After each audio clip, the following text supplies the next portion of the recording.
السلام عليكم ورحمة الله تعالى وبركاته. إخواني أخواتي، مرحبا بكم اليوم معايا في فيديو جديد على القناة. نتمنى يا ربي يلقاكم في أحسن الأحوال وأحسن الظروف إن شاء الله. اليوم ما غادي نحضر معكم الوصفة نتاع السلو. ديجا كنت حضرتها معكم العام اللي فات، ولكن غادي نعاودها معكم إن شاء الله. واحد الوصفة اللي هي سهلة، فيها 2 كيلو نتاع الدقيق محمر، فيها 2 معالق ديال القرفة، فيها واحد نص كوزة محكوك، فيها 2 معالق ديال النافع أو حبة حلاوة، فيها كيلو نتاع الزنجلان وكيلو نتاع اللوز محمرين مغسولين منقيين ومحمرين على نار مهيله، وعندنا 250 غرام تاع الزبده مذوبه اولا الزيت، المهم اللي على حسب الزيت العاديه، زي زيت المائده او الزبده. المهم انا غادي ندير 250 وداكشي على حساب الدقيق. المهم تابعوا معايا ان شاء الله. هانتوما تشوفوا كاين 2 معالق نتاع القرفه، يعني ما كنكثروش فيه هاد السلوع، هو كنص حبه نتاع الكوزه مطحون. ما كنكثرش فيه المقادير، يعني دوك المنسمات بزاف باش ما يجيش مر. هما عندي 2 معالق كبار ديال النافع اولا حبه حلاوه، عندي كيلو نتاع اللوز قسمته على زوج، بعد ما سلقته وقشرته ودرته في الفران، سهرته في الفران على نار مهيله على 130 درجه وخليته بالمهل حتى خدا داك اللون. كنقسمه هو والزنجلان على زوج، النص كنطحنوه مزيان بخانيني حتى يولي لي بخانيني، هانتوما تشوفوا. والنص كنخليه الزنجلان كنخليه صايل، واللوز النص ديالو كنخليه مهرمش. وعندنا 250 غرام ديال الزبده، بعد ما كندوبوها ونحيدو منها كاع داك الماء كنخليوه غير يدام. المهم هانتوما تشوفوا غادي تتبعوا معايا المهم الطريقه والمراحل. يعني سلو يا البنات، راه يعني بكثره ما كنبغيو نديروا شي حاجه صحيه الا وكنرجعوها ماشي صحيه، يعني بزاف. غادي تتبعوا معايا المهم وغادي تشوفوا، غادي نخدموا ونهضروا ان شاء الله. هاني جبت واحد القصريه كبيره فاش غادي نخلط المكونات. غادي ندير اول حاجه هو الدقيق. هانتوما تشوفوا الطريقه اللي راه محمر بها، يعني طريقه مذهبه، ما كنفوتروش تحمر بزاف باش ما يجيناش مر، ويجينا اللون ديالو كحل بزاف، ويجينا في ديك المروريه. وما كان نخليوهش عاود بيض باش ما نبقاوش نشمو فيه ريحه الفرينه خضراء. المهم كنديروا الفرينه، الدقيق 2 كيلو. 2 كيلو هاد المقادير نتاع 2 كيلو نتاع الدقيق. كنديروا 2 معالق ديال النافع اولا حبه حلاوه واحد فيهم. كندير نص كوزه محكوكه على حساب اللي بغى، انا كتعجبني وانتم على حساب اللي كتوفر عنده يديرها. كندير 2 معالق كبار ديال القرفه. هاد المكونات هادو راهم جايين مع 2 كيلو نتاع الدقيق محمره، 2 كيلو نتاع الدقيق، 2 معالق نتاع القرفه. هانتوما تشوفوا. وغادي نديروا واحد المعلقه صغيره ديال الملحه، معلقه نتاع القهوه صغيره باش نخرجوا ديك البنه ديال الدقيق. هانتوما غير معلقه صغيره ديال القهوه، يعني معلقه صغيره ديال القهوه. وكنديروا السكر البنات، سكر كلاصي. انا كندير هذا ممتاز البنات، ماشي حلو بزاف. نورمالمون هو كيجي كيلو نتاع السكر في 2 كيلو نتاع الطحين، ولكن انا كندير غير 600 غرام، ما كنبغيوش الحلاوه بزاف، كنديروا 600 غرام. هاني هاد بعد ما الدقيق درتو غربلتو مزيان، كل شيء كنغربلو، كاع دوك المكونات اللي كنطحنها كنغربلها باش ما يبقاوش دوك الكويرات، وباش يساعدوني مزيان في التخلاط باش ما نتعذبش. راني حتى السكر كلاصي راني غادي نغربلو باش دوك الكويرات هذيك يتحلوا. المهم يساعدني على التخلاط. المهم البنات نهضروا شويه بعد ما غادي نغربل هذا السكر كلاصي وهذا، ونهضروا شويه على السلو. كاين البنات بزاف اللي كيقول لك لا سلو بفرينه ماشي صحي، خصنا نديروه بالدقيق الكامل. راه الدقيق الكامل صحي سافري، ولكن الا طيبنا الا حمرناه ما كيوليش صحي. علاش؟ لان هذيك النخاله اللي فيه كتنحرق وما كتوليش، كتولي غير كربون كحل، يعني ما كتولي فيها حتى فائده. يعني فاش كنخلطوا فيه بزاف اللي كيديروا فيه زريعه الكتان والزرارع، دوك الزرارع يعني زريعه الكتان سيفري راها مفيده، ولكن فاش نطحنوها ونخلطوها في شي ماده، ديك الزيوت ديال هذيك الزيوت الطياريه راها ما يعني كتبخر. يعني زريعه الكتان الا طحناها ما كتبقاش صالحه.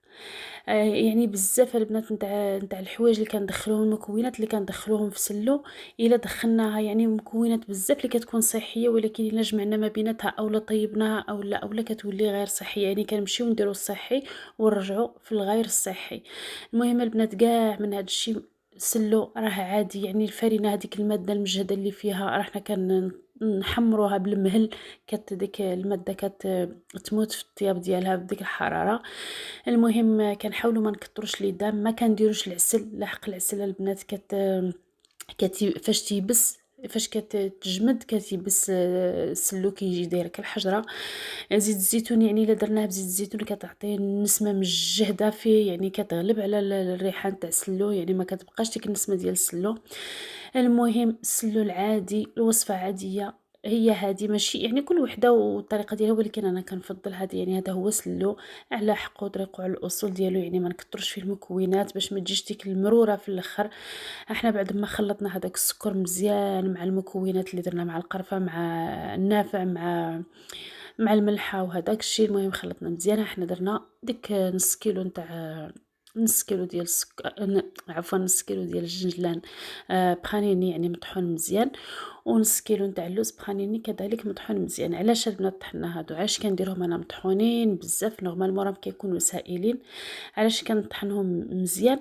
باش ما نحتاجش ليدام بزاف. راه نورمالمون فاش كندير غير كيلو نتاع الطحين مع نص كيلو نتاع اللوز ونص كيلو نتاع الزنجلان، انا ما كنضيفش الزيت، يعني كطحني تعجني هكا بهاد الطريقه مزيان مزيان مزيان حتى هذاك الجنجلان وهذاك اللوز بخليل كيكونوا مطحونين مزيان وكيطلقوا ديك الزيت ديالهم.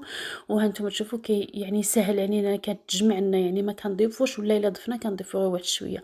بحال دركا هاني حسيت بها انا خصو، هاني زدت له 250 غرام ديال الزبده مذابه، حيدت منها الماء ديالها وديك الكشكوش هذيك الرغوه. المهم حصلت غير على داك ليدام. ودركا البنات هنا خصو دليك مزيان، خصنا ندلكوه مزيان مزيان مزيان، ندلكوه باش يدخل هذاك الليدام في بعضو، باش عاد يزيد هذاك اللوز الجنجله اللي يطلق الليدام ديالو. المهم نورمالمون اللي عندها العجانه، انا كندير في العجانه شويه بشويه وكنطحن وكان نعجنو، يعني ندلكو بالعجانه حتى كيتماسك، كيزيد هذاك ما حد انت تدلكي وهو يسخن، وهذاك اللوز الجنجلان يطلقوا عاد ليدام وديك الزبده كتدخل حتى صافي ما كنزيدوش ليدام. المهم هاني هنايا كندلكو مزيان بيديا، كنحكو يعني خصو الخدمه، يعني خصك تخدميه مزيان باش يخرج هذاك اللي دم اللي فيه، يعني الا ما هانتوما تشوفوا يعني خصو الخدمه. هنا راه عادي خصو الخدمه، هنا راني غادي نشد انايا العجانه البنات. هو كدرك البنات المبتدئات اللي شافتو بحال هكا، راه غادي تزيد الزيت، تبقى تزيد الزيت اولا الزبده، تزيد ليدام تزيد ليدام، وفاش تخليه ويبات وغدليه كتلقاي الزيت طالع الفوق. يعني درك هكا راه خصو الخدمه. يعني هكا انا درت 250 غرام تاع الزبده مذابه، ما فيهاش الماء باش ما يخسر لكمش، سلو شحال ما قعد ما يخسرش. هانتوما تشوفوا هنايا راني درتو في الماشينه نتاع في العجانه، كندير بشويه بشويه، لان العجانه ما بينت لكمش، لان العجانه راني دايرها في الكراج البنات. يعني ديت تما وبقيت كنخلط بشويه حتى صافي تماسك لي السلو ديالي. هانتوما تشوفوا يعني تماسك، ولا هذاك هو الجاد في اليدام، يعني حنا ما كنبغيوهش ميدم بزاف. هاني درك الان غادي نزيد هاد الجنجلان صايل واللوز مهرمش. وهنايا يعني خصني عاد نعطيه الدليك بزاف، يعني نعطيه درك هنا غير بيدي، يعني خصني ندلك مزيان حتى يدخلوا هذوك المكونات في بعضياتهم.